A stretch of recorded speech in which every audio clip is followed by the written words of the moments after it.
Welcome to the conversation with Trisha.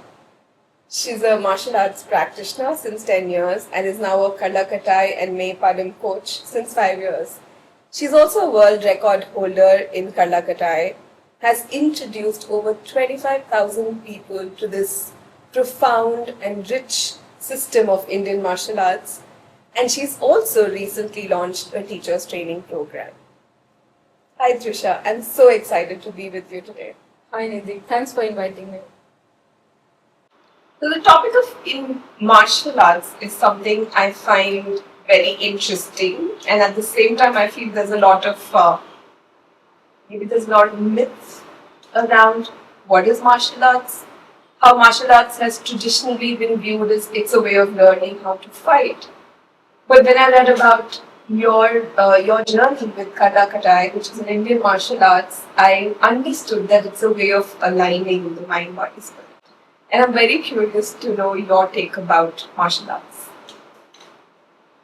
Uh, when you talk about this myth, that's how unfortunately martial arts is known, that it's about violence, it's about bringing out violence, or it's about being violent, or it's about learning to be violent. But actually, any traditional martial arts, whether it's traditional Indian martial arts or martial arts from other ancient civilizations and cultures, it is about spiritual exploration. It is the first purpose is about understanding the violence within yourself, because what is within you manifests outside. So we think that when there is violence in the world around us, we think that it's this person's fault, or it's that group's fault, or it's that community's fault. But the violence that you are seeing outside is actually the manifestation of the violence inside you. So martial arts gives you the tool to understand that violence and how to work on it, and then through that finding peace and finding a kind of a spiritual destination for yourself, whatever that may be.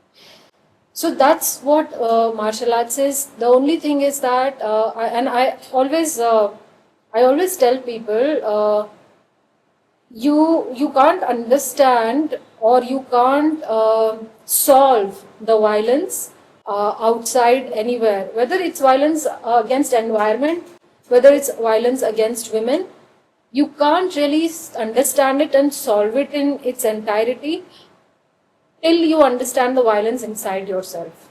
Till then, it's always going to be superficial, and that's why we have been struggling, and that's why we have been doing marches, and that's why we have been shouting at top of our voices and crying, but things are still the same, because we haven't put efforts in understanding what's inside us.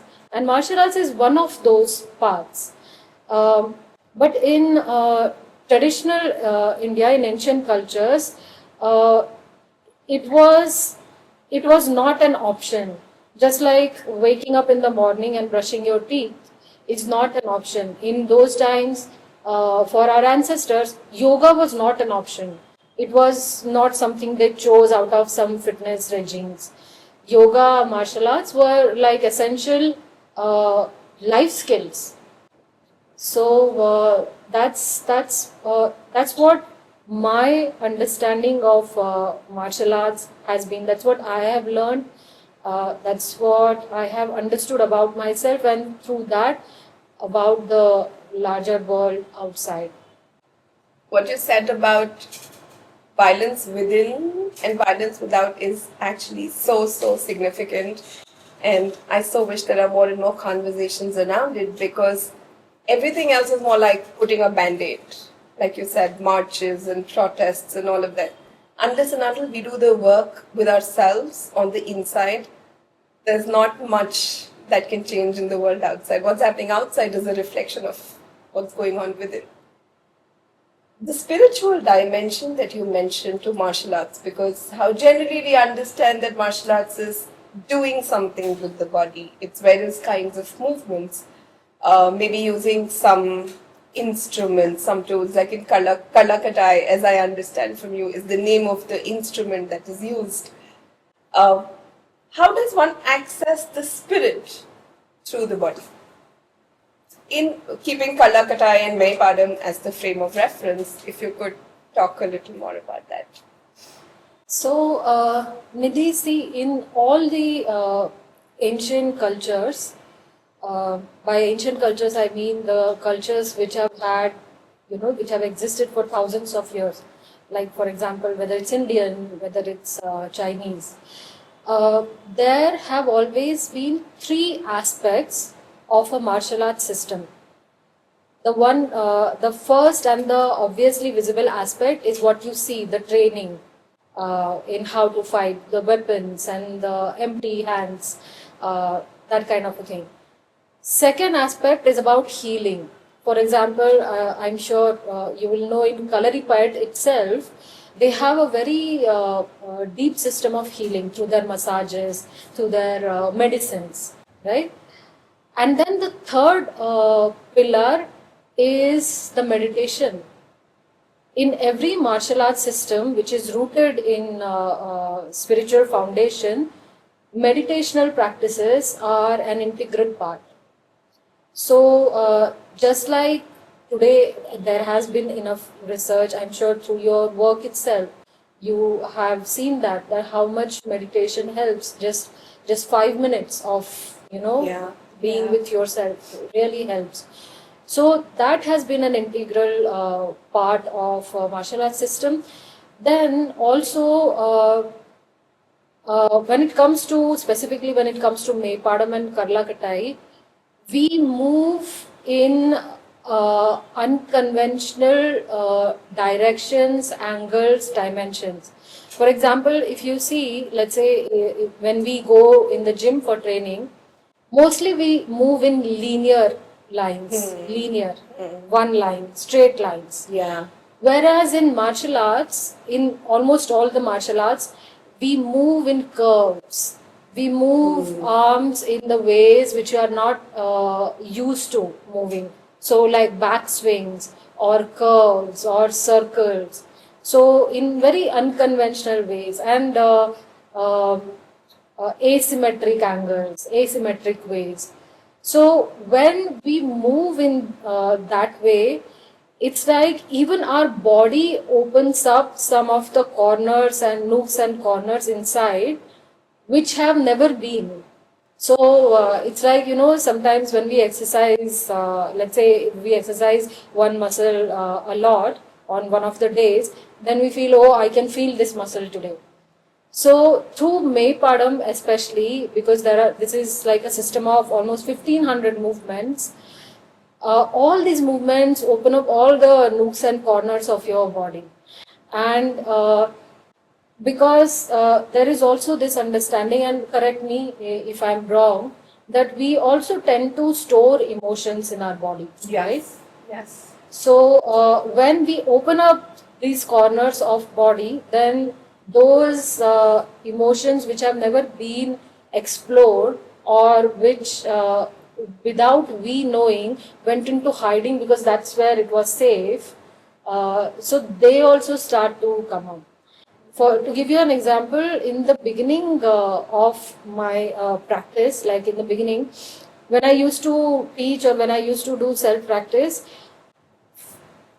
just anger about someone from past or just anger about someone which at that time I suppressed starts coming on the surface. And then at that point you can't do anything. That person is gone, or now there is no point talking about that.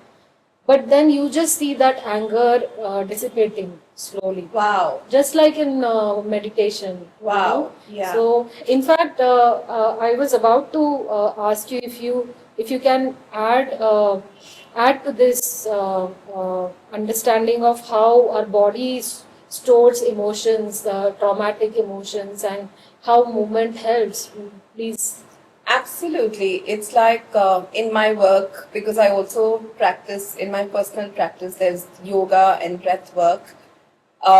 I have seen that the asanas that work with the pelvic floor, because it's in the pelvis that we tend to store a lot of emotions in the Swadhisthana and the Mooladhara chakra.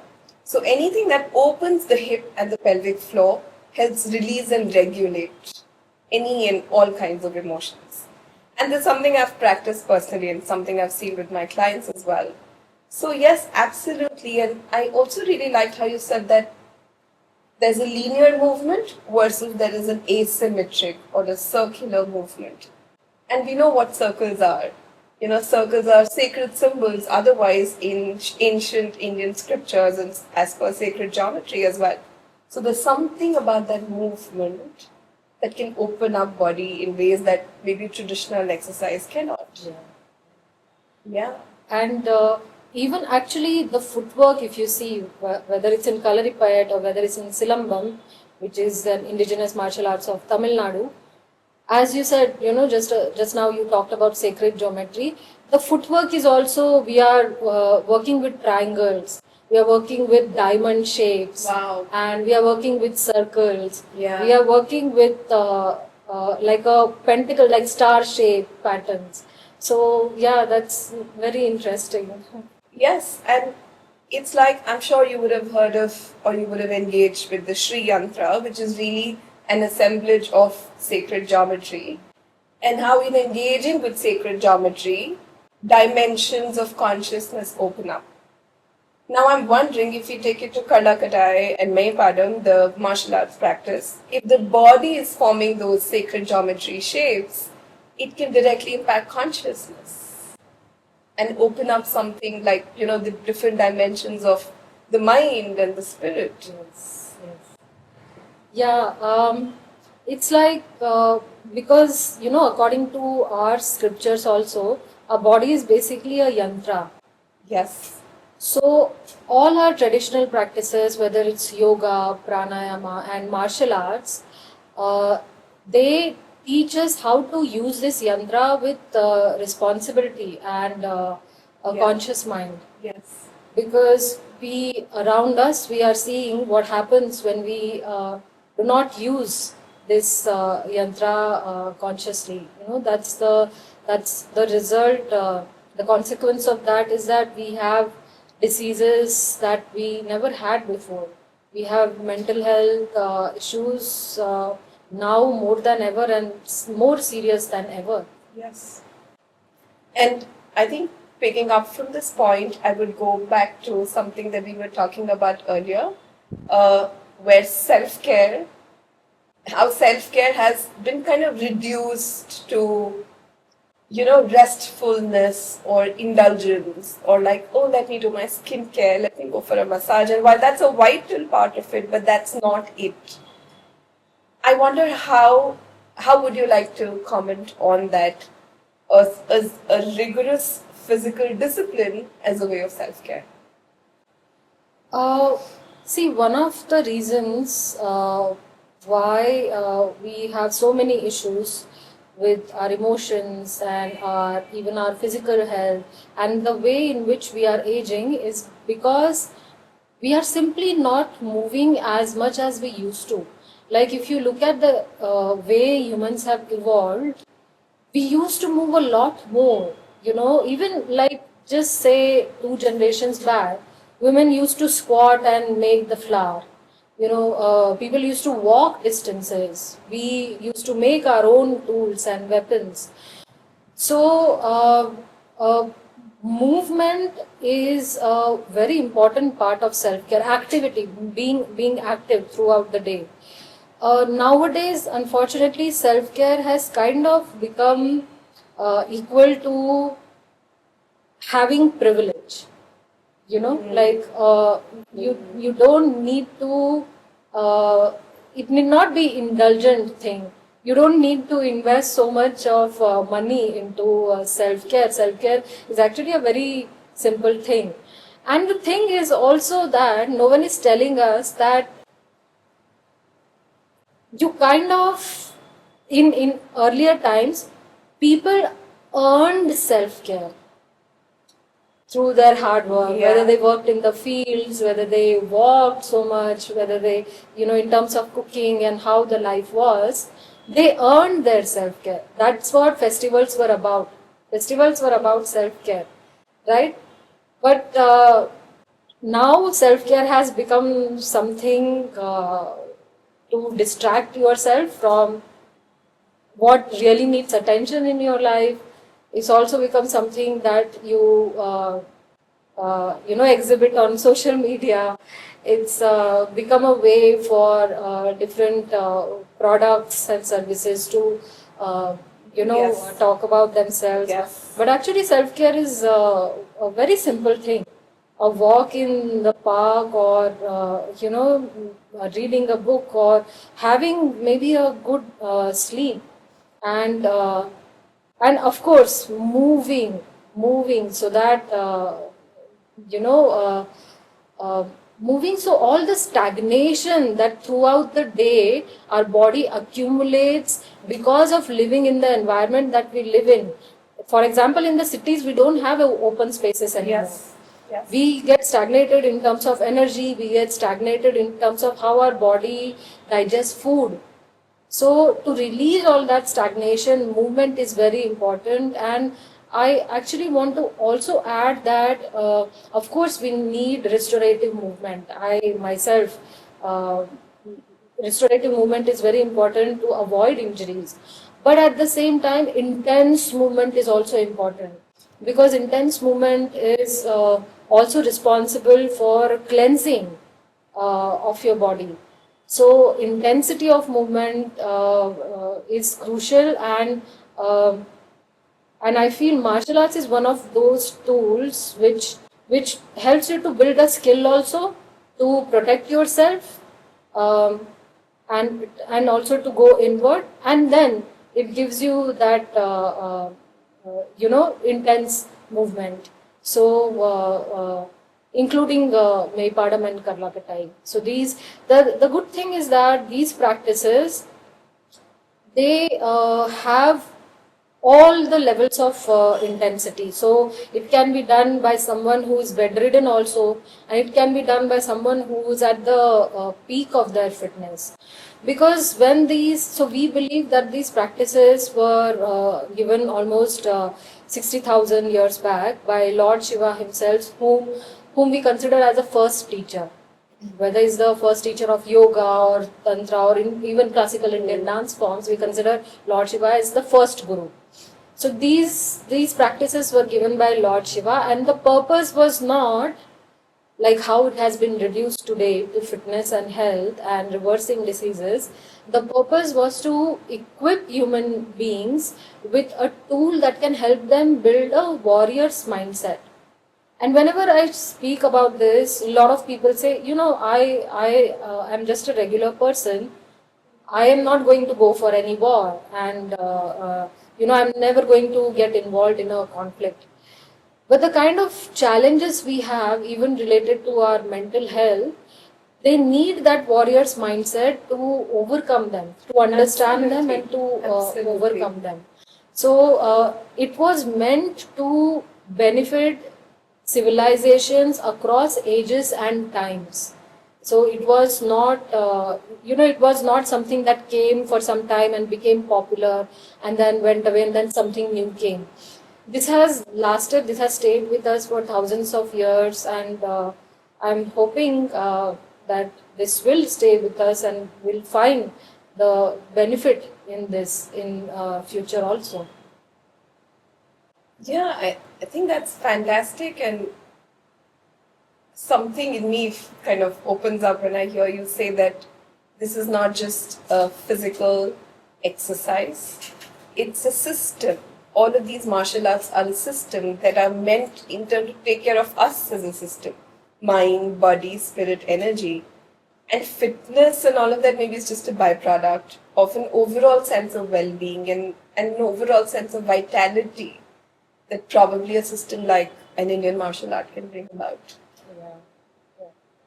And when you speak about warrior, I'm also reminded of, because of the little research I did about you, and I know your social media handle, it has a very nice name called the Heartful Warrior.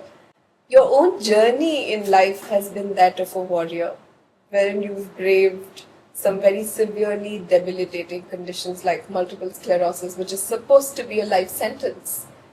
But you're not just out of it, you're thriving, and also depression. And I think it would be really lovely to hear you talk about your journey, how you found your way to Karlakatai and Maypadam, and then really what happened after that.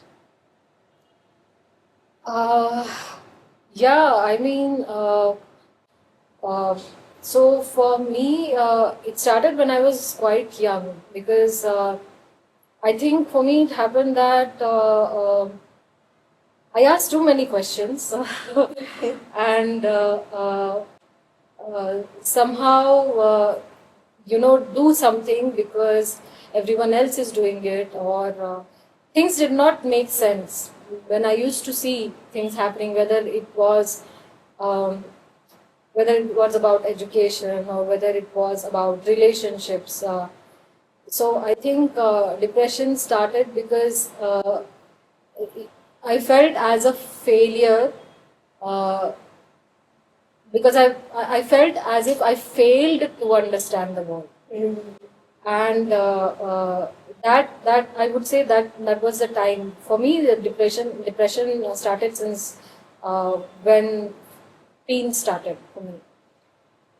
And my battle with different kinds of health issues also started at the same time, because our mind affects the body. Yeah. So different kinds of health issues like frequent stomach problems, migraine. I had migraine since the age of 10. Wow, really? Yeah. So that, and then kidney infections, and just continuous struggle with bad health. And that somehow, that struggle of decades resulted in, I would say, multiple sclerosis. Because we tend to think that these chronic or autoimmune illnesses, they never happen over a period of months. It takes years and decades Yes. to Yes. develop.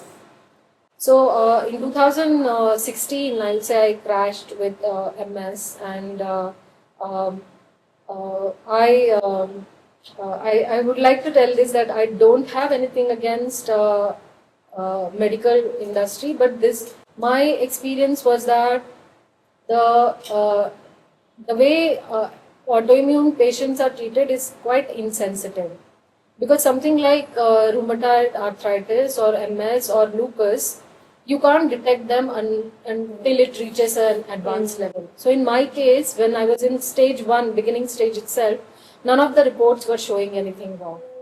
So all the doctors were telling me that, looks like there's nothing wrong with you. Maybe it's just your mind.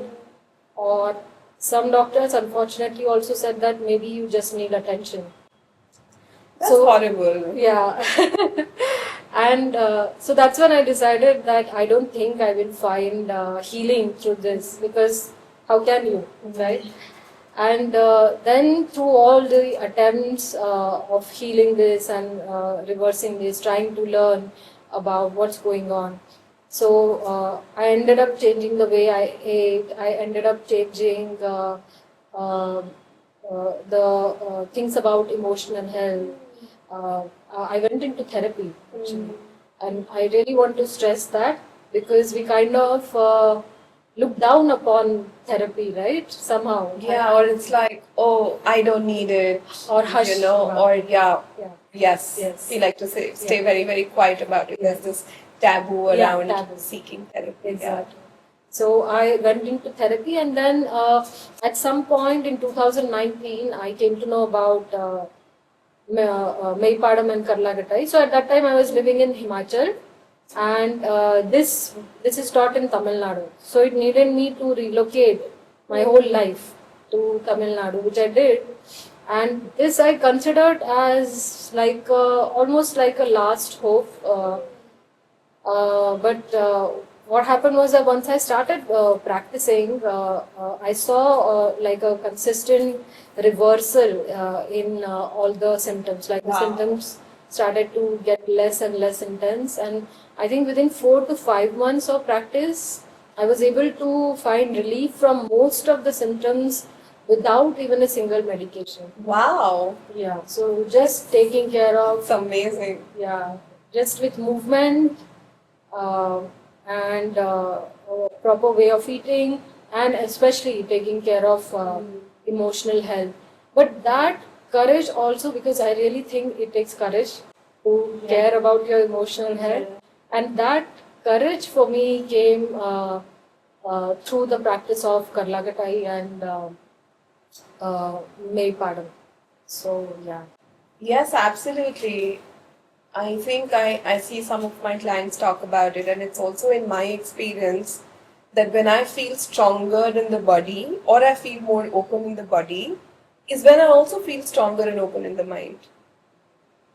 So I can imagine that to build that strength in the body supported your emotional recovery. And then one just feeds into the other, and it becomes a beautiful virtuous cycle of health and well being and vitality. And it's interesting you said, and I hear that you're from the west of India. Yeah, I'm from Mumbai. You're from Mumbai, and you were in Himachal, which is like right up north, and you discovered Meipadam and Karlakatai, taught in Tamil Nadu, and then you relocated. How was it for you to interact with a new culture? How did it impact you as a person? How was it for you to engage with the practice in an absolutely new environment? So Nidhi, it was completely about faith and surrender. You know, we our masters, our gurus say that you can't really get out of suffering unless you have suffered enough. You can't meet your teacher unless you are ready. You can't find a teacher. Yes. You have to be ready to find a teacher. You have to be ready to get out of the suffering. And that happens when you have suffered enough. So I think for me, it was at multiple points in my life, I experienced that with different things. Um, and when it comes to interacting with people, adjusting with the environments, surrender really helps.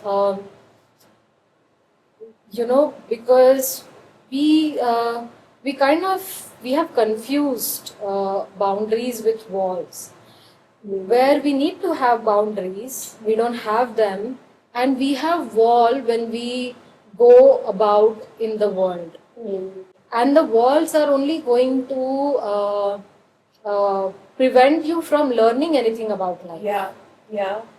And so that was one thing I always kept in mind, and I think that's why also the name for this my social media handle, it's Heartful Warrior, because I wanted to bring across this point of being emotionally sincere towards yourself and also towards the world. If you're not going to be open to people, be open to see what they're doing, what their culture is, what they think, you will never learn about them, but also about yourself. Absolutely. Yeah. So and then of course you will not learn anything about life. So that was, and this did not happen overnight. This was like a whole journey of understanding through failures, through lot of failures of interacting with people and relating with people in different ways. At different points in my life, I've gone through huge financial losses, like 7-digit financial losses through business collaborations. Then that's a failure, but then you eventually learn where you fail, something about yourself. Our country, actually, I will say, we are very lucky to be born in a country like India, because at the core of everyone's heart there is spirituality. Everyone at some point, at some level, is afraid of karma. So, according to me, it's quite convenient to live and move around in our country at least. I don't know about outside of India so much, but yeah, but that was a constant journey of having faith. When we talk about faith, we are always talking about faith in some deity, God, but actually that itself, the first meaning of that is having faith in yourself, because you are also that, right? Yes. This is the teaching of yoga, right? Yes. Yes. So you are also that. So that faith first in yourself, that no matter what, everything will be okay. It's very hard. I must admit, it's very hard. At some point, you just give up. You feel like giving up. But then, what's the other way? There is no other way. And I'm sure that in your life also, you must have experienced points where there was no other option than to, just have faith, right? Yeah. Have So- faith and go on. Exactly. Yeah. Yeah. And I must say that I really see the heartful warriorhood in you. I feel it's your social media handle really does justice to what you truly embody and what you truly radiate from yourself. And that warriorhood doesn't have to come at the cost of being disconnected from emotions, from one's heart, from one's spirit, and both can be held together. Um, uh, I actually, I think because you will be able to explain this better, but I feel, intuitively, I feel a lot of our emotional health issues, um, which are also manifesting in the society, is because we are not falling back into our heart. So, what do you think? Absolutely. Well, that's a very big and a whole different conversation. But yes, it's the dominance of the intellect, the dominance of logic in a very masculine way. Not by masculine, I don't mean male, Yeah. but the masculine principle, and to not let the qualities of the feminine principle come up and balance. It's about really balance between the two. So, absolutely, a drop into the space of the heart is really to find that wholeness that we anyway have Yes. and to live life from that point. Wherein this and this, or like the Ardhanarishwar, there is Shiva and Shakti. It's not Shiva over Shakti or Shakti over Shiva. And actually, that brings me to one point that, when we start to fall more into heart space, and once we start to feel more, feel more about like what is happening in the environment around us, I feel all these kind of false ideas about what freedom is, what independence is, what is health, what is truly health and fitness, they will start to fall apart. Because, and I think I'm just switching to a different topic right now, but when I talk about self defense to women, uh, I mean, my ideas are especially it's like they won't be liked widely, but I feel that if you were to feel more, you will realize that your safety is more important than what you are perceiving as freedom. Your idea of freedom has been taught to you. You have not felt it. You haven't arrived at that idea by feeling. So By when your own personal experience, it's more a concept it's a that concept. has arrived from the outside. Exactly. So when, there are these debates that women say, we want the freedom to step out at any point, wearing whatever we want, why you do not choose the freedom to defend yourself? See, now expecting this, that I will do whatever I want, but I want to be safe. Freedom is not an entitlement. Freedom has always come at a cost. Our independence came at a huge cost. So many sacrifices, right? Freedom. People always had to earn freedom. So it's perfectly okay that you want your freedom to do whatever you want, but then why don't you take responsibility for your freedom? Learn to defend yourself. It's like people want to remind that this is the responsibility. What is the responsibility? What is the dharma of judicial system? What is the dharma of police system? What is the dharma of medical system in terms of when it comes to such incidences? Have you understood your dharma? Isn't your dharma to protect yourself? So, unless that dharma is in place, there will always be some misplacement in the dharma outside in the systems, which are actually created by us. So that's the thing I always tell women, that when you fall into your heart space, you will have more access to your intuition, and you will know that your safety is more important. In fact, I will tell you, Nidhi, all the women I know who are into martial artists, we don't have such ideas of freedom. Whenever I go, I travel, I do a lot of solo travel. I have to do a lot of overnight travel. I dress in the most boring and unnoticeable way because I want to be safe. Through my practice and learning, I know what violence feels like. And I don't want to be on the other side of it by listening to the ego's voice of what the media has told me what freedom is about. Eventually, what freedom we want? We want freedom to feel joyful, right? To feel healthy, to feel joyful, to have loving people around us. Now, when you come to when you come to life from a space of ego, you will be separated from your loved ones. There will be a reduction in your joy. There will be some harm to your health. So, is that free? Is that really freedom, or it's just what you have been told it is? Yeah, and what I really enjoy about your elaboration of this is that concepts can come to us, but what is it like to park those concepts on the side and drop into your own heart, drop into your own self, and find out for yourself from a very lived experiential stance what this means for you.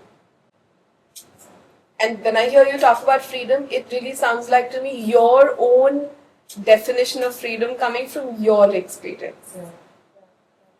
And that's the beauty. It is your lived experience.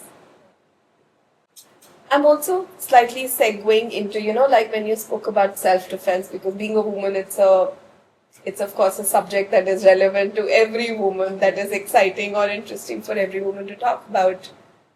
But what really is self-defense, and like the connection of self-defense with Indian martial arts, with Karlakatai and Maypadam? So, Karlakatai and Maypadam is actually like it's the step zero to learn not just martial arts, even it was the base for traditional Indian dance systems. It was also in old times. It was practiced in conjunction with yoga. So, and when it comes to women's self-defense, I think self-defense is not just about your physical safety, but also your financial safety and your emotional safety. And to be able to defend yourself on all these three levels, I feel what women need is developing self-esteem.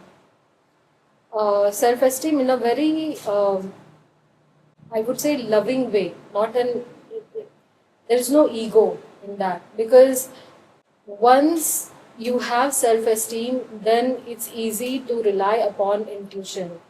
In fact, from what I have understood and learned is that, we women are blessed, or we are given more intuitive powers, I'll say, or ability because that has a purpose. We have always needed to protect ourselves, and so those intuitive hits of someone's a shady person, or some place is not so okay. So all the people around you could be telling you something else about, let's say, about a particular person, but your intuition is telling you that there's something not okay here. And to add to that intuition, I would also like to say that women are also naturally intuitive because they are the caregivers. They give birth. If a woman is not intuitively attuned to the baby, she can't really meet the needs of the baby because the baby can't really express its needs. Exactly. If the baby is crying, it doesn't always mean the baby needs food. Yeah. Maybe the baby just needs to be held and cuddled or touched, or maybe the baby needs to be left alone. And that only mothers know intuitively. Exactly. So I feel intuition is a gift to women Yes. that the nature has given for its own procreation, such that we survive Yes. as a civilization or as a species. Yeah. And see, to be honest, when it comes to strength, we can't really match a man. Let me be honest about this. This is the natural This is the physical truth. strength. Yeah, exactly. Yeah, pure physical strength. And so that's why we have this intuitive ability, so that we never need to engage in that way. That's beautiful. And we can already protect ourselves, defend ourselves.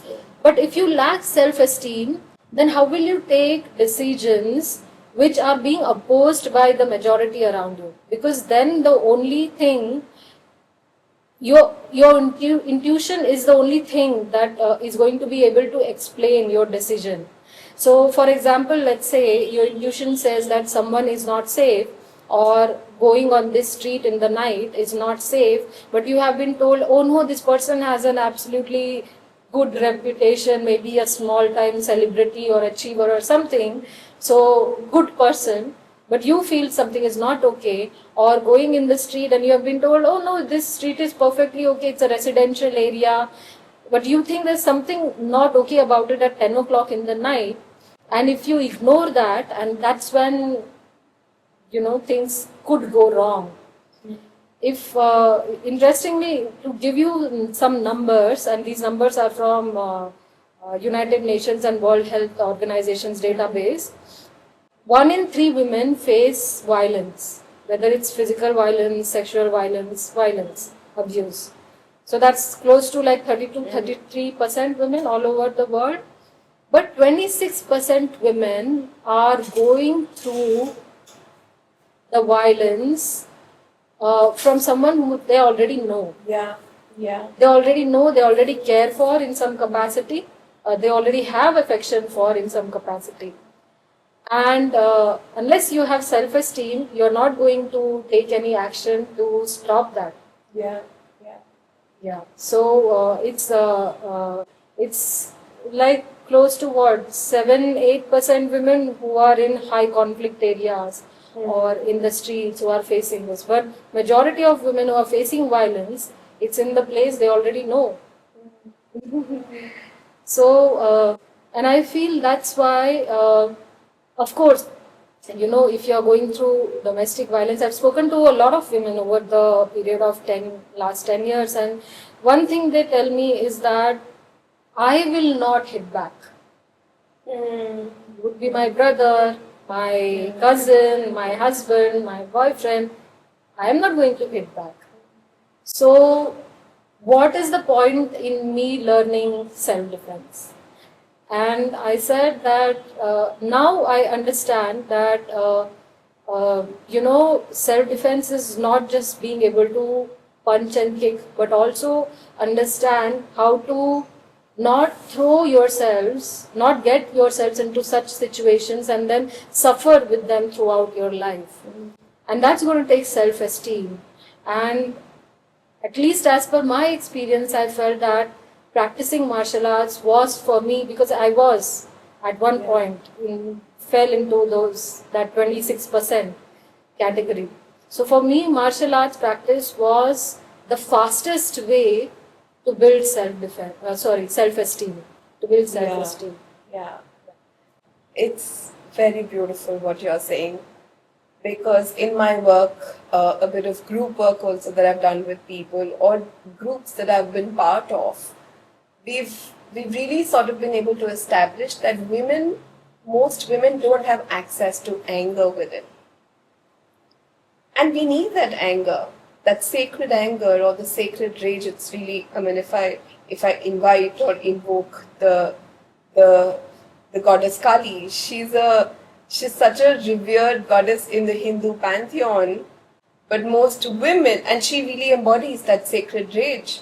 But women don't have access to that. What happens is the moment there's a violation or there's a situation to be angry, it very quickly becomes sadness. Where women should be angry, they start crying. Their body shuts down.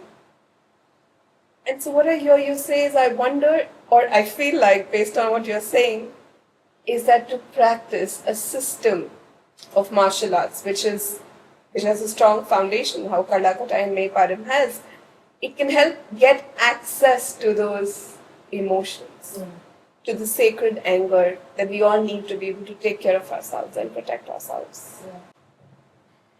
You know, that's why in traditional martial arts, during all these drills that we do, all these forms, we make sounds, we scream. Right. And there is, because nowadays we have these curated experiences where, you know, people laugh or people scream, they Yeah. hit something. Yeah. But in martial arts, it's already there, it's naturally It's a part of it. It's a part organic, of it. you're part of it. Hitting and screaming is a part of it. So on a regular basis, it gives some way to release those emotions, you know, especially anger, which To feel it and then to also be able to Exactly. release it. Because when you talk about building that self-esteem, to be able to even discern what is unsafe, what is safe, I need that rooting in self.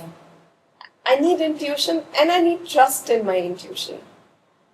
And what I hear you say is martial arts can be that way because it really focuses on the mind, body, spirit. On us as these unified systems, it can be that way to really access that in ourselves. That's beautiful. I'm curious about the specific impact of practicing a system of martial arts like Karlakata and Meiparam on a woman's body. Because a woman's body is so cyclical. You know, it goes through different phases of the cycle at different points of time in the month.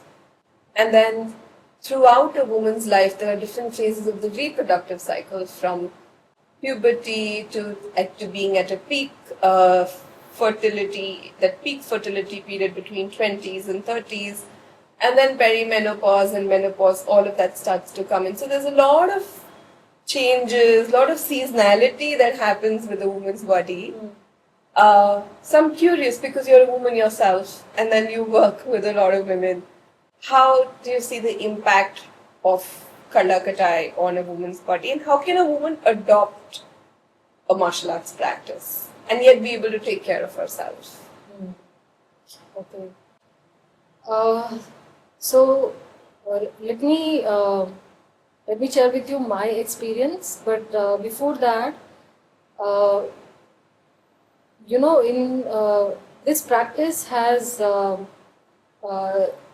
it's still very much done widely in the southern part of India. And if you see number of temples in at least in Tamil Nadu, because I've seen on those temples, and to give you an example of one specific place, Chidambaram temple, there are yakshinis and goddesses holding Karlakatais. Oh, Not wow. even Gada, specifically Karlakatai. Karlakatais. Yeah.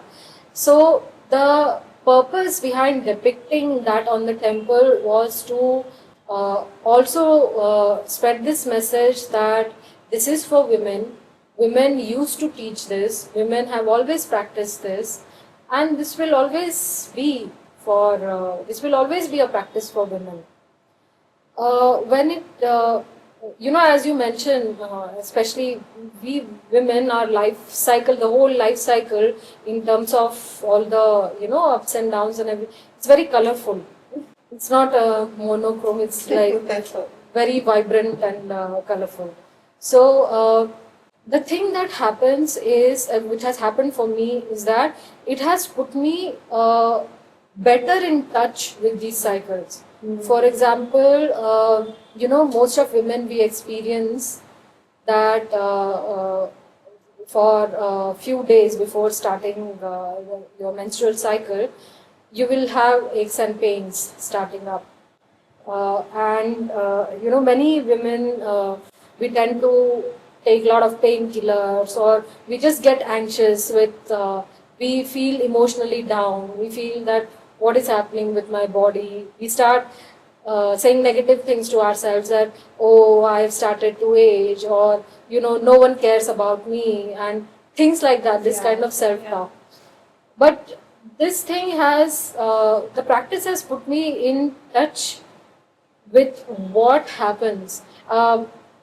To quickly give you one example, I can tell a new moon and full moon without seeing a calendar. That's amazing.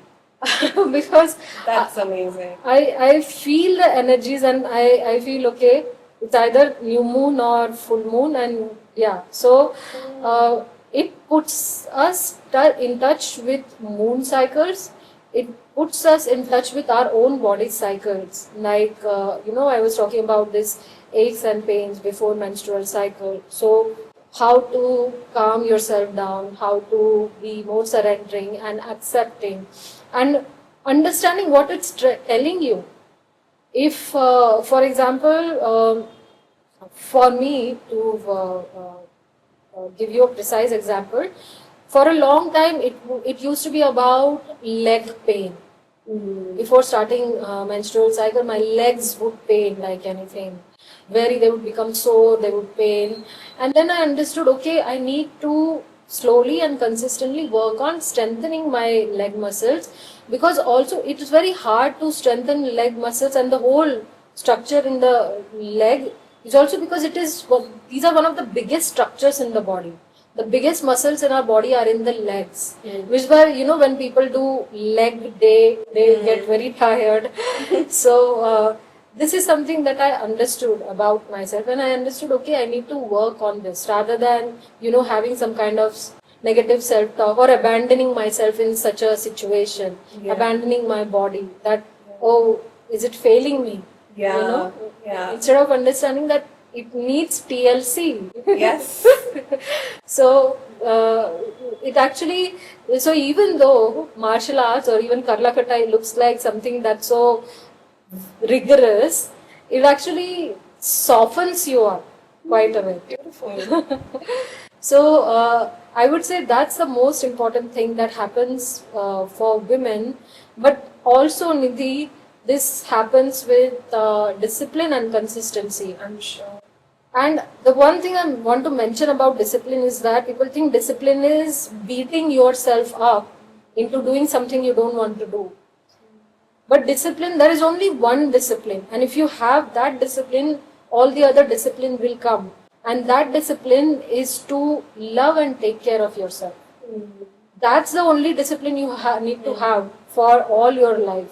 Discipline is not about waking up at 4 a.m. against your wish and doing something, very taxing and tiring and things like that. So, no, your only discipline should be, at least for women, but I think for everyone, should be to consistently take care of yourself and love yourself. And that discipline, this has definitely helped me to build. So for women, I would say again, it helps you to put in touch with all your body's cycles. That's beautiful, actually. And as you talk about strength and softness together, I feel I can sense it in your presence. I feel like there's a strong woman sitting in front of me, not just physically strong, mentally strong, but there's softness also. It's not. In fact, it's hard to be soft. Yes. Life has taught us to be hard, and we can easily become hard. Yeah. Towards ourselves, towards the world. but it's very hard to become soft. And actually, to become soft is where you need strength and courage. That's it. And surrender. Yeah. Because now when you become soft, you are putting yourself, you are being vulnerable. You are being vulnerable, and that's not, vulnerability is not for the faint hearted people. Absolutely. It takes so much courage to be vulnerable. Beautiful. Yeah. The other thing, Trisha, that I would like you to talk about, just so that everyone who's listening to it benefits from it, is um, lately martial arts or even yoga. There's been a trend of reducing these very rich, profound classical practices that come from our strict scriptures to just as a way of getting fit, getting fitter, or just for the body to have a specific, like really like a very specific kind of shape. But it almost feels like a disservice to these very, very, very profound systems. I wonder if you would like to share a bit about that. Reducing the essence of something, then definitely, right? Yeah. Because if you have just made yoga about stretching Yeah. and not understanding how it helps you to explore your inner world, then what you call it something else? No, call it Well, it's yoga. stretching only. Yoga, anything, what does it matter? Why call it yoga? Because yoga is such a vast system. We Yeah. have such like deep scriptures written about it. It took. So there is a story that Patanjali Yoga Sutra, Bodhidharma took Patanjali Yoga Sutra to China, to Shaolin Temple. And those, he said, okay, please translate this because this is like an ultimate scripture on yoga from India. And that the senior practitioner there, who had been given the responsibility to translate it, he took 1,000 days. He said, I can't translate without practicing.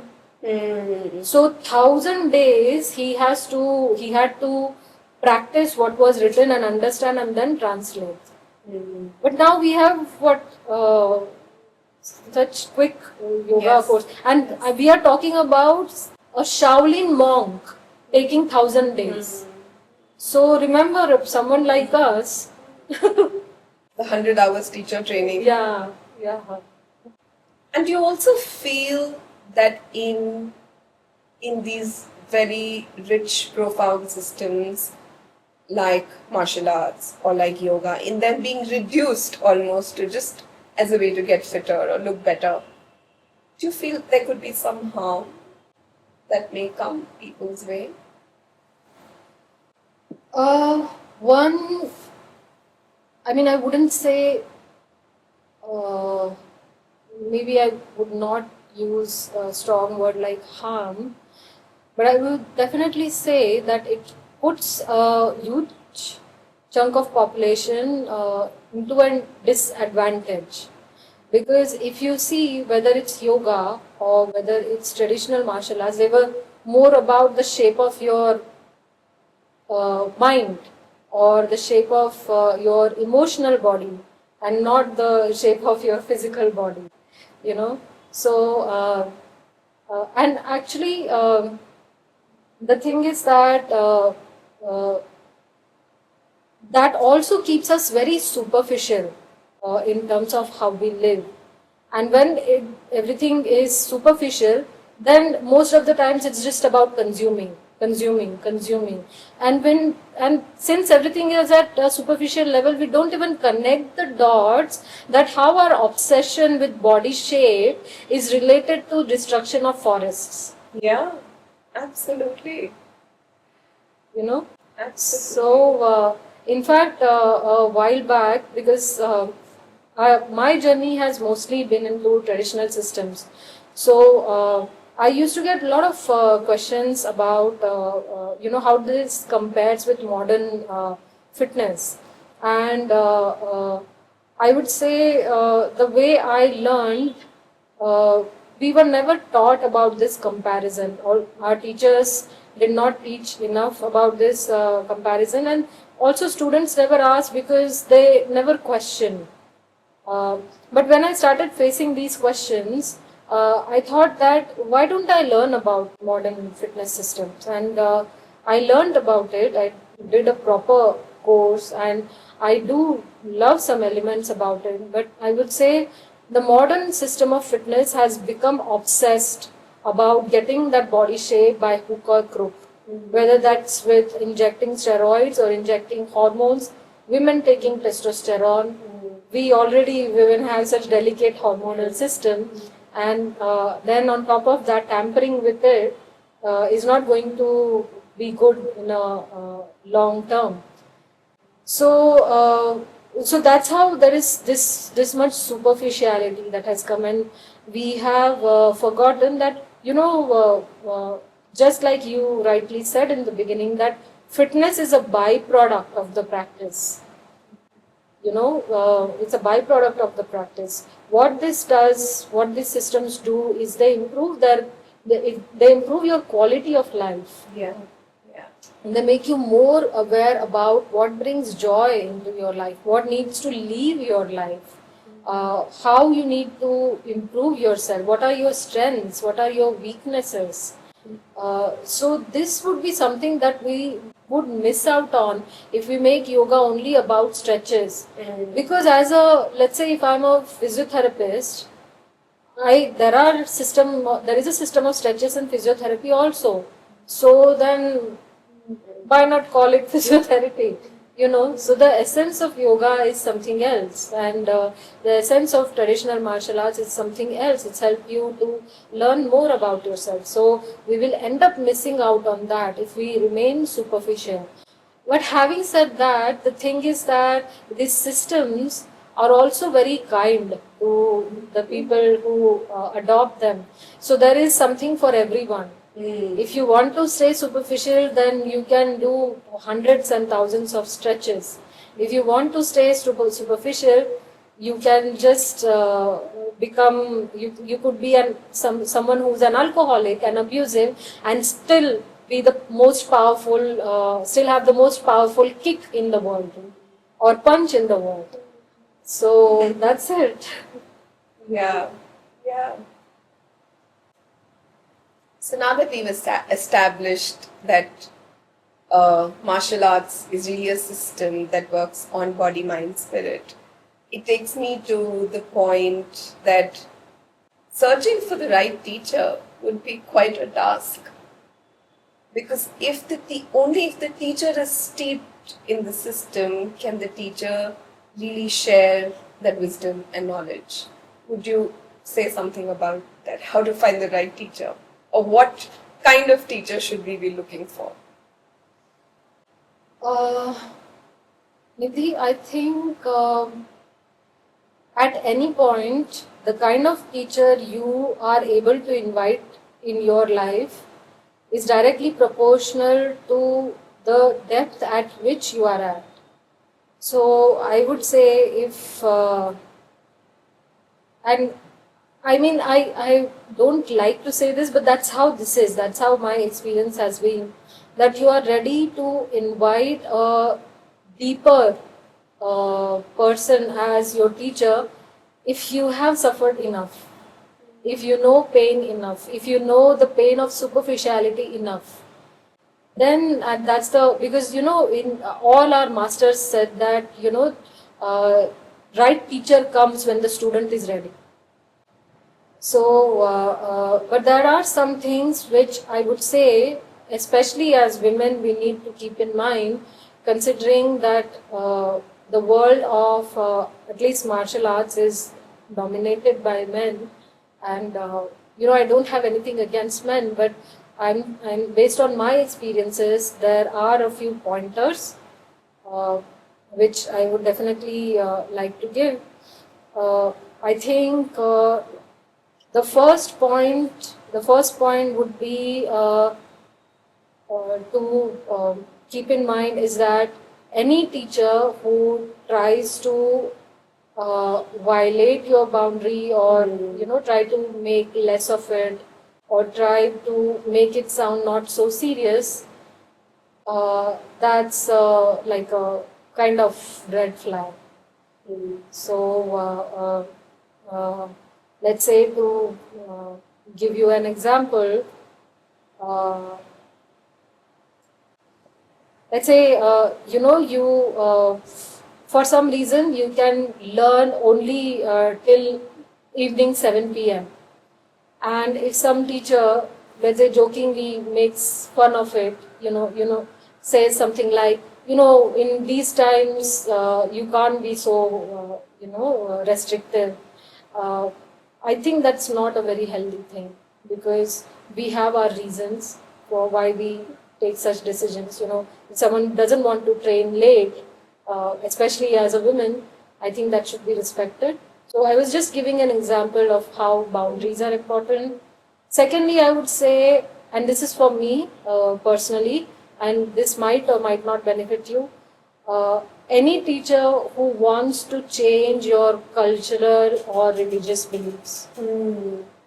So that's very important. I mean, a teacher's job is to teach, and through that journey, if the students' beliefs match with the teachers, that should be okay.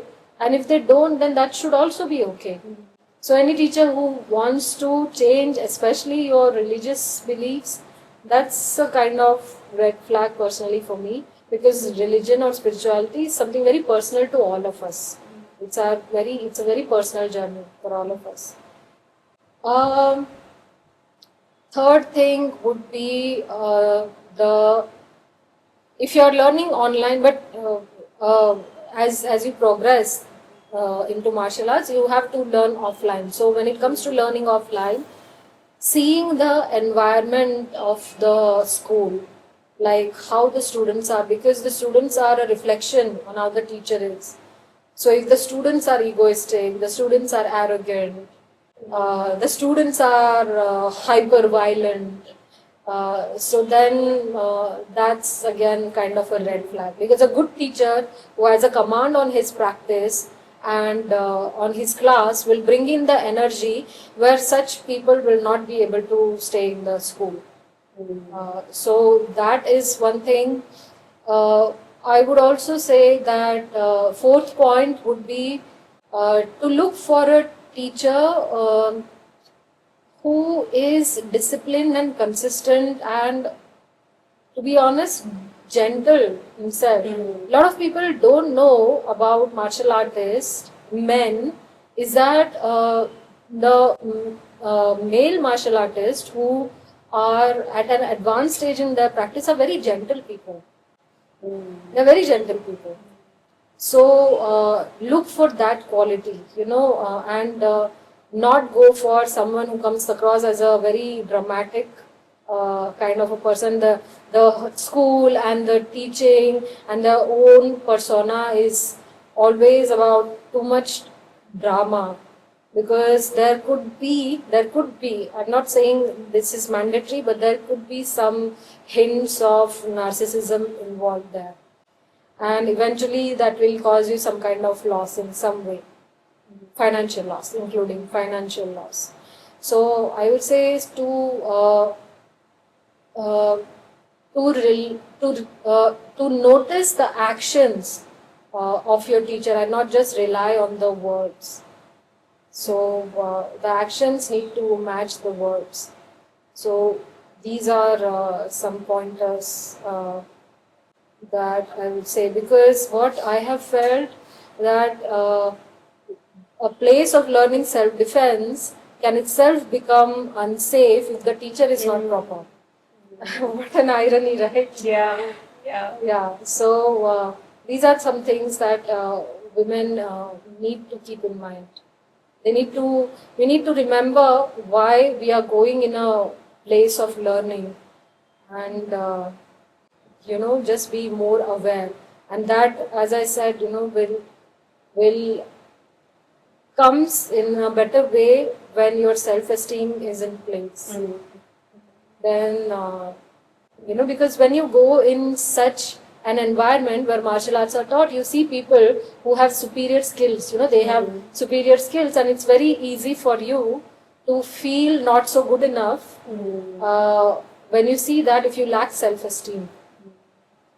So, also, I highly recommend for all the women to look at psychotherapy not as something that's taboo, but actually as a, I mean, instead of, at this point, I don't care how this comes across, but instead of wasting money on expensive products, if you invest in psychotherapy, you will, that's a positive investment, I feel. To give you an example, and let me give my sister's example only. Uh, and again, for me, I can't understand this kind of behavior. But I have two sisters, and it was my youngest sister's wedding. So my second sister, the middle one, it was my youngest sister's wedding, and she ended up spending 20,000 in 2 days as a payment to like a beautician.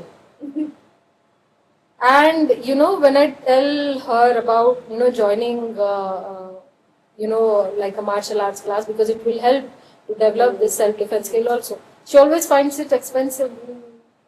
And then how do you end up spending 20,000 in 2 days? It's not even your wedding. So I mean, we women, because of this social validation, we think our self-esteem depends so much on social validation of our looks. We end up spending unnecessarily on a lot of things which we don't need in our life, which is not going to be a positive investment into self-love and self-care. So psychotherapy, I feel, counseling is a positive investment into your self-love and self-care. That's going to take you to a much better place in future, rather than a product that's going to last on your face for a few hours. And then I don't know what it does when the toxins get absorbed, they just overload your liver. This was extra information. So, yeah.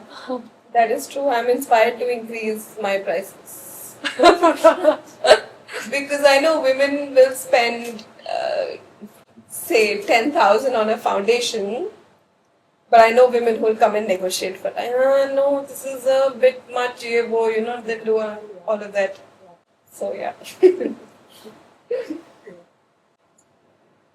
Now that you've been practicing martial arts for over 10 years and you've been teaching for 5 years, I'm also curious about how it has impacted your life by way of, what is your daily life like? What are the things you do aside from your practice that help support your martial arts practice? And how do you care for yourself? So, to be honest, if you see my day from outside, for a majority, it will look like a very boring life. But when I crashed with multiple sclerosis, and in the process of recovering from that, healing from that, I realized the importance of building an environment around yourself which helps to just bring that inflammation down. That inflammation in your brain, that inflammation in your body, which is so easy to build up because of the overstimulation we have all the time. Yes. And you were talking about that, right, a while back. So, so that is for years now, especially for last 5 years, that's been my focus, to just keep my body calm and cool, because my ultimate goal is to advance in my practice, to become a better practitioner. So my day looks something like, my day starts early because my class is at 6 o'clock in the morning.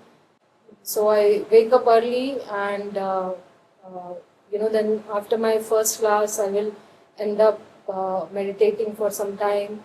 Then after that, most of the times it's my training. So I have my teachers, like I have my kung fu teacher, let's say, or I have my other martial arts teacher. So I will have my own class. So I go for my own training after that. And then I just come home, cook my food. Uh, Afternoon is mostly spent in resting for a while, and then doing some content work for my social media. Then evening again, it's the time for class. Towards evening, I'll have one or two classes to conduct, and after that, it's wrap up for the day. And that time, I'll mostly spend, you know, uh, mostly chanting, like in front of my eye, and all the gods and goddesses. So chanting and meditating and just resting and learning new things. Uh, yeah, so that's how a typical day looks like. Very, very same every day. Sounds very healthy actually. Doesn't sound boring at all. Yeah, I mean, to me, it's not boring. I Yeah. like it. It sounds very healthy and it truly sounds like something that will support the body and mind to be in a state of harmony. And rather than being on board a roller coaster, which is what just these times have come to be. I'm also a little curious about your diet. Do you feel there's a certain kind of food, certain kind of diet that supports your body to go through the martial arts practice? Um, so, avoiding eating out. Also, I like to keep it to, always the food that's freshly prepared. Just our regular food, like what we eat at home, like dal, rice, idli, dosa, just the regular stuff. Um, I stay away from sugar uh, and like refined things, like refined flour, as much as possible, unless sometimes when you're traveling, it could become difficult, but otherwise, as much as possible. And uh, one thing that I have observed lately is that uh, taking care of consumption of protein through natural sources is something that has really helped, because the intensity of my practice has only increased as I'm aging. You know, being aware, being conscious about the intake of protein has really helped. And I think I really recommend all women to check that and to take care of that, to take a proper, advice from a nutritionist, and not really do it through watching YouTube videos, but actually invest in their nutrition needs and taking care of these things. Because for us, as we were talking, the cycles are so vibrant that our food habits also need to change. So something Yeah. that has worked for you when you were like 21, 25 Yeah. is not going to work when you're 40. Absolutely. There is no point in beating yourself that what is happening to me, look how my body is giving up on me and things like that. But to understand that it's a you're actually, when you learn to eat better, learn to eat differently with your age, you are actually learning better, you're becoming wiser. It's not a loss. It's not something that you're sacrificing, you have to give up on. You're becoming wiser. So, and that's actually one thing that in the end, because we women, there is so much, there is so much negativity towards us aging. Yeah. It's like kind of becoming useless with aging. So, unless we hold that space for ourselves and all the women, it is going to remain toxic as it is.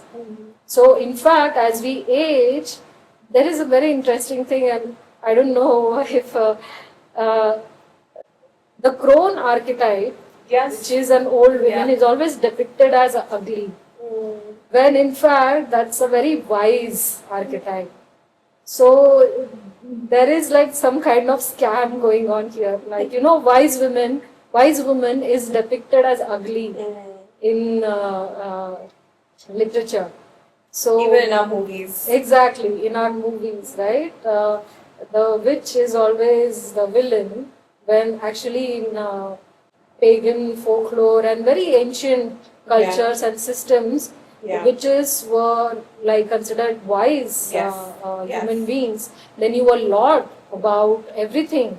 Yeah, in like the universe. holders of the most sacred knowledge and Exactly. wisdom. Yeah, they were highly intuitive. They were highly in tune with themselves. So this taboo for aging, for women aging, also needs to.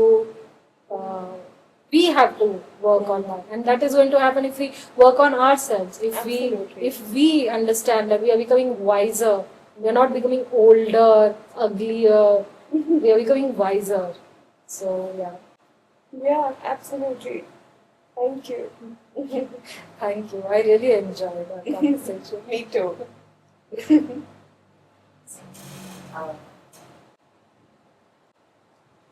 So we've recorded the course with you about May Padam and Karla Katai, and that is now going to be available on healcare.in and healcare.tv. It might be helpful to hear how you would suggest that one can move through the course, where to start, how long to practice something, and how to go forward with it. Okay. So Nidhi, as you know, we have recorded the course for 3 levels. One is the module for beginners, then the second one is for little intermediate level of practitioners, and the third one is a bit advanced. So I recommend that the beginners go with that module. They practice it for 2 to 3 weeks and then move on to the intermediate module. They practice it for 2 to 3 weeks and then move on to the advanced module. Again, they can practice it for 2 to 3 weeks. And then if they need advanced lessons, they can get in touch with healcare.in and Healcare will let them know how to go about it. Because the number of movements, as I mentioned, there are 1500 Maypada movements and there are 64 Karlakatai rotations, and we have just scratched the surface because it's not possible to give everything in a recorded course, so much of learning, right? So this is their introduction to Maypadam and Karlakatai. And then, if they want to learn more, the best way is to get in touch with Healcare, and then Healcare will guide them on how to go about it later. Thank you, Trisha. I'm so glad we met, and I'm so glad that we had this conversation. Thanks a lot, Nidhi, for inviting me. I really enjoyed our conversation. I think we could go into some really deep aspects, and we didn't keep it superficial, and I really hope that it helps the subscribers of your platform and otherwise others also. Yeah, I really hope that we start to relate to these Indian martial arts systems as systems and not just as practices to work on specific parameters of the body. Yeah. I hope all of us are able to partake from that wisdom. Thank you very much. Stay connected for offerings from Trisha by way of courses, retreats, workshops on healcare.in. Thank you and bye for now.